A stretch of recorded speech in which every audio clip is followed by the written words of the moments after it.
Show him that we can win too. Play Jaden when he at full power. Hit him with the mass change. Yeah, I'm the lawyer. Greg is the devour. Heroes, now it's our turn to show you that. Yugi peoples, welcome to our week 3 discussion of me playing the Pure Neos Elemental Hero deck. So, yeah, if y'all watched the deck profile and, saw the post, y'all saw that I finally did get my top 4 finish with this deck after, losing that final round to Flunder 2 weeks in a row. Like, it's just a tough matchup for heroes, period. Playing Flunder, man. It's just some things they can do. That barrier statue is like one hell of a combo for that deck. So yeah, unfortunately, but we ended up getting it. In that top 4 match, I ended up losing to Kishtara Tearlaments with like some crazy teched out cards off in there. That's like I didn't know they were playing Gravekeeper stuff, or maybe that's just his build. But you know, I guess like one of the questions that a lot of people, are asking and wondering is like, how does the deck compare to Omni Hero? Which one's better, Omni Hero or is Neos, better? And I say that they both had their strengths and weaknesses. Like one of the things that I see a lot of people like having a trouble with Omni Hero is the Bestials. And yeah, they're out there. They might not be as popular now with like Kishtara's coming out, Kishtira, however you say it, with them becoming a little bit more popular and stuff. Maybe Bestials will kind of like get out of there a little bit. But in a lot of the rogue decks, Bestials are often there. They just add a lot of power to them, and they do hit the Destiny Hero engine pretty hard, and it makes it kind of hard to keep it running to run exactly the way you want to. And fortunately, the Pure Neos deck, it's not hit as hard by the Bestials because, like, even if they banish, your Elemental Hero Neos, the favorite contact still shuffles, your banished heroes off inside of there. I would say like probably like the weakest thing, like main deck, stuff that the Pure Neo Heroes build would be weak to are the Shizu cards, because you need those Neospatians and the Elemental Hero, vanilla Neos that you put into the graveyard. Most likely, in most cases, there are at least one or two of them's in the graveyard. They can get shuffled back by the Shizu monsters, and that does kind of hurt. But they're not as weak to the Bestial cards, so that's like a plus. And then there's also Dark Ruler No More is like really big in the format. It's one of those cards where no matter how good the board was that you built, Dark Ruler No More can just come through and just wipe that out. So that's another advantage to the Neos engine, is that you're flipping up favorite contact in the standby phase, and you're activating your Cosmos Neos effect, and you're basically just like knocking your opponent out of the entire turn, depending on what it is that they have. It plays around triple tactics talents, the new triple card that's coming out, because like I said, you just flip favorite contact up in the standby phase and you get to go. And in that aspect, the Neos build is a little bit stronger, because you can basically turn skip your opponent, barring that you do the combo thing right. Another thing about the Pure Neos is like, Nib doesn't hit this deck as hard. Like, matter of fact, in most cases, Nib's not going to hit you at all, because you can pretty much get your Inferno Devicer, most of the time on summon number 5 at the most. It's going to be summon number 5, and his effect is an on summon effect, so Nib won't even stop him from doing that part. So, because most of the time, it's going to be like, let's say, summon Stratos, search out,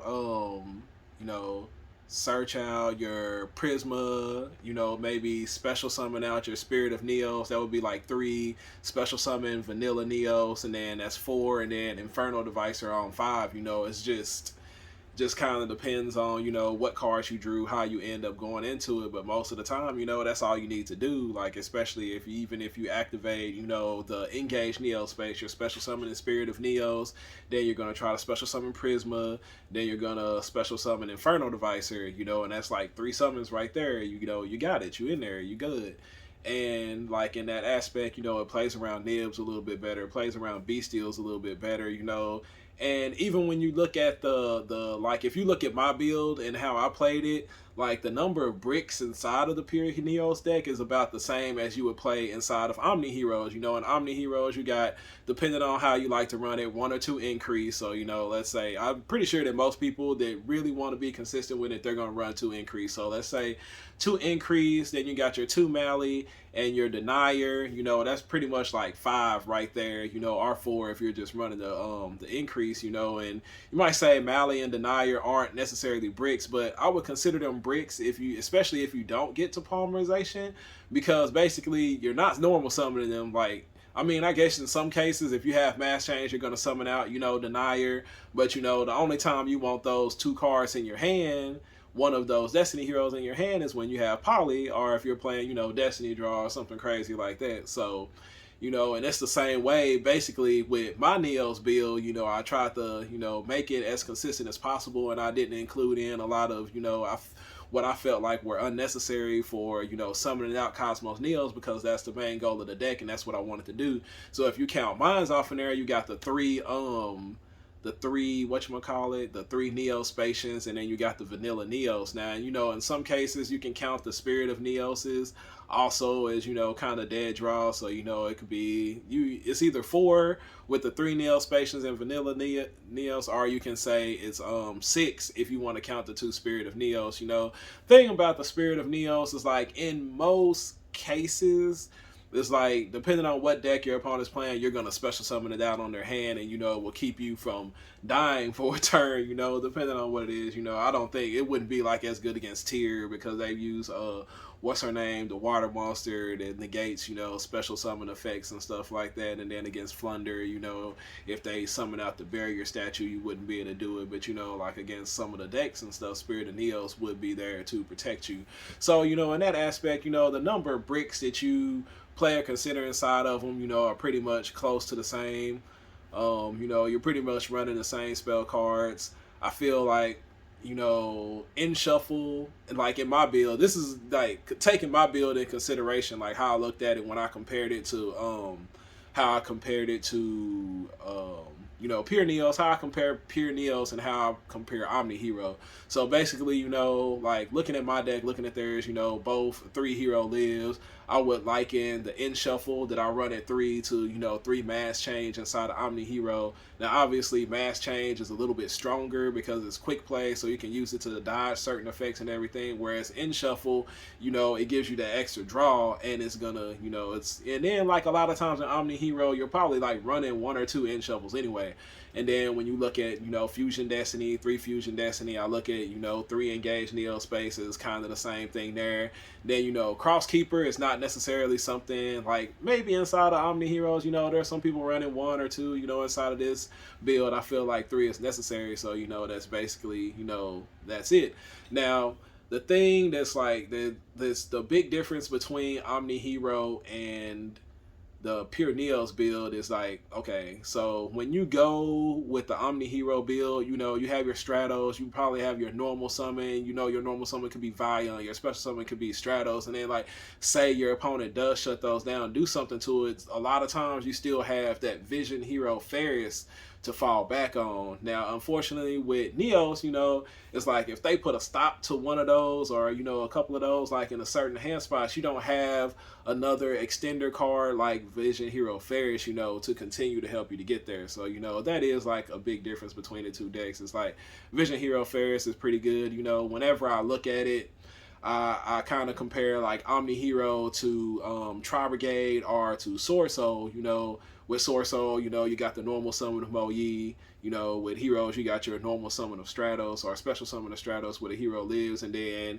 you have your Long Yun extender, you know, discard, and I liken that to Ferris. So, you know, in those aspects, I feel like, you know, and then it's the same way kind of when you look at Tri Brigade, you have your normal summon of Kid or whatever and stuff, and then you have your special summon of Carriers, whereas like I said with Omni Heroes, you know, you don't have that extender, you know, discard something to get this card out thing. So, you know, in that aspect, it's a little bit weaker. Even though you can throw those cards inside of, you know, Pure Neos, I just feel like, you know, adding cards off in there that won't necessarily help you reach your goal. Now, it's not necessarily say that it wouldn't make the deck stronger, because there are certain situations where you'll be like, dang, I'm glad I drew Ferris along with all these other cards, but then you have to cut and mix things out and everything and stuff, and it just makes it a little bit more complicated. So, in my own personal opinion, I feel like, with this meta, the way things are, after actually like playing pure Neos, and actually like even like adding in the surprise factor, like of a lot of people who don't really know what you're doing, like I feel like pure Neos is a little bit stronger than Omni Hero right now. Just because, like I said, if Bestials like really disappear like everybody's expecting them to, and then I feel like Omni Hero, does get a little bit stronger, because, you have to remember those cards are like in the format, they're really, really strong, especially like Magnamut. That card is just like really, really powerful. And the thing is, like I said, with Pure Neos, you don't really care about that. They can banish your vanilla Neos or your Spirit or your whatever they want to banish, because you're going to put it back up under, even from your banish pile back to your deck, and still be able to bring out the Cosmos Neos. And like just being able to lock your opponent out of an entire turn, it wins games. It's kind of like the same thing that Flunderees does, when they summon out, the what's his name, Impin and Barrier Statue out there. It's just like, if your opponent doesn't have a very specific card to out that stuff, they just kind of lose from that point. And there's not a lot of cards that just stop the Cosmo Neos effect. There are some of them, and I don't want to give those cards out. If y'all message me, on one of my social media things, because y'all are like, maybe there's another hero player that you're playing against and you want to be able to beat them, you want to know how to stop this deck, I'll let y'all know what the breakpoints are and stuff inside of this deck, because there are certain ones where your opponent hits you and it's just like, oh shit, that's not good. And there are certain cards that just completely like mess things up outside of the Shizu monsters. But yeah, like personally, like when I first started playing the Neos deck, like I just didn't really think it was all that great. And that was mostly because of my ignorance when it came to, the combos and like seeing what I needed to do in order to make the deck work.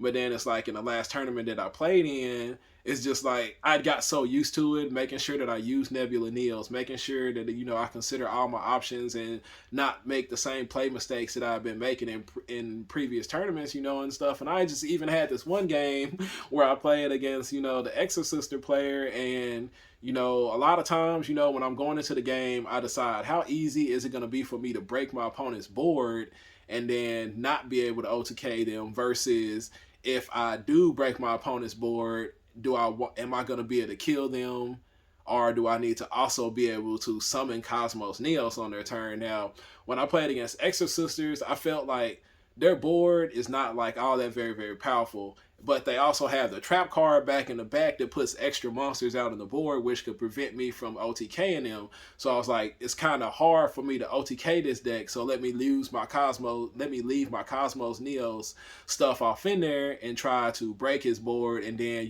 be able to summon Cosmos Neos on his turn. Now he was the unfortunate recipient of getting double Cosmos Neos, because I went first game 1 Cosmos Neos, game 2 he went first, I broke his board, and I was able to Cosmos Neos him in order to get the victory in the end. And you're not going to be able to do that against every deck. It's not going to happen against every deck. Sometimes you are going to brick. It's Yu-Gi-Oh! This deck runs like quite a few bricks off in there. Like even in my top 4 match, whenever I go first going into game 2, I just automatically assume that I'm going to win. But in my top 4 match, like I think my opening hand was like, it was Dolphin, another Neospatian, Polymerization, Shadow Mist, and Miracle Fusion. Like, I had to try to get extremely lucky in order to be able to do anything with the cards, and just sometimes that happens. But it was the first time that it happened during the tournament, and actually like during the whole entire, most of the time that I played, like it didn't draw like that horrible. But like I said, when you play cards that are bricks, sometimes you're gonna draw them. That's Yu-Gi-Oh! It's even gonna happen with Omni Heroes. You're gonna have those hands where it's just like there's not a lot I can do with this. So like I said, it's my opinion. Everybody's entitled to their own opinion. I just wanted to answer the question that a lot of people are asking me. I feel like right now, Pure Neos is a little bit stronger than Omni Heroes, especially with the incoming of Kishtiras. You know, them just dropping this level 7 monster out that whenever you activate a monster effect, it just banish your stuff off the board. You know, them being able to go inside of your extra deck and banish stuff out. You know, I saw somebody comment the other day, like, do we need to run 2 DPEs now? Because, you know, they can just go pick it up out of there. And, you know, that's probably true. You've got a very valid point there. You might need to run 2 of those off of there. Whereas if you're playing pure Neos and you go first, they're not summoning out the Kishtara stuff because you locking them out of their turn. So, you know, they don't get a turn. So, you know, like I said, both decks have their strong points and weak points. I think that, like, if I went to a regional right now and I was to play either one of the decks, I would either, you know, play one of my crazy original decks, or I would play pure Neos over just Omni Heroes, you know. And I'm pretty sure I'll get a lot of comments off in there, and, you know, a lot of people will tell me this or that, and, you know, I'll tell y'all why. Like I told y'all why inside this video, why I feel it's like a little bit stronger, and, you know, y'all can tell me why y'all feel like Omni Heroes are a little bit stronger. You know, I respect everybody's opinion, and I hope everybody respect mine. So, you know, I wanted to answer that question with this discussion. I am going to go ahead and play the deck in one more tournament, you know, just to see how it goes, to fill it out a little bit more, and, you know, after that we'll have like one more discussion video, and then I will move on to a different type of hero deck at that point. So, you know, appreciate everybody for staying a while to listen. You know, like, subscribe, comment. Y'all can come inside my chat as long as you're respectful. We can have hero discussions. You know, I'm trying not to, you know, fight and argue about stuff, but, you know, it is what it is. You know, if y'all want to tell me why y'all feel like Omni Hero is stronger than, you know, Neos, you know, hey, I'm willing to listen to any valid points. You know, I try to break down and, you know, let y'all know exactly why I feel like pure Neos might be a little bit stronger. You know, and if you feel like I missaid something, or is there something that I said is like completely wrong in my analysis of, you know, the meta that we're about to be going up against, you know, hey, let me know. Maybe I'm overlooking something, you know, but, you know, like I said, I feel like being able to skip your opponent's turn is like, it's just really, really good, especially if you can find a way to make it more consistent and make it more happen. Whereas with, you know, Omni Heroes, you know, you're more open to, you know, board breakers, Dark Ruler no more, Super Poly, you know, maybe not so much Droplet, just because, you know, Dark Law does prevent your board from being Droplet, but, you know, Triple Tactics Talents, the new Triple Tactics thing card that's coming out, you know, all those cards that are weaknesses playing with heroes are not a weakness playing with pure Neos. You know, they're just not. The only thing is, like, you know, with pure Neos, the hands are a little bit more bricky than they might be with Omni Heroes, even though I feel like we run about the same amount of bricks, you know, just depending on how you look at it. The pure Neos build might actually be a little bit less in a bricky nature because, like, you know, in my build, I'm only running 3 Neo Spacians and 1 vanilla Neo, so, you know, it's all in how you look at it. It's a matter of perspective, but, you know, that's my 2 cents about pure Neos, Omni Heroes, you know, and, you know, I will be one of the few that admit, like, or let me not say one of the few that admit, but let me go ahead and admit, I have not played Omni Heroes like this format or, you know, this previous format with tiers, just because, like, I just felt like bestials were, like, really, really there. And even though I know bestials won't happen, like, most of the time, I felt like it would happen enough times to where it would frustrate me with being able to play the deck and not being able to do what I wanted to do with the deck because, you know, bestials were there. So I just choose not to run Omni Heroes at this point. You know, y'all know before this I was running, you know, my Get Shifty Hero deck, and, you know, the reason why I kind of backed out of that is because, like, you know, it was more like a Dark Law Turbo type thing, but the monsters are getting so much more bigger and stronger, especially like the bestial monsters. They were still banishing my D-shifter and putting out this 2500, where if I, you know, that 100 life points makes a difference with Dark Law, and then you got the Kishtara monsters start dropping down, you know, and it was kind of like the same issue. So I was just like, you know, Dark Law Turbo is just not as strong as it used to be. And, you know, it just is what it is, you know. So I find another way to win, and I felt like Neos was, you know, a little bit better, you know, play call. So, you know, like I said, everybody's going to have their own opinion. I'm excited to see the comments, see what y'all have to say, you know. Let's talk about it, y'all. Appreciate everybody for watching, and I will catch y'all on the next visual. Messing with the masked hero, king of games. Mask off, now you see that a hero lives. I pay half and you ask, but I'm winning games. There ain't another hero that surpasses me.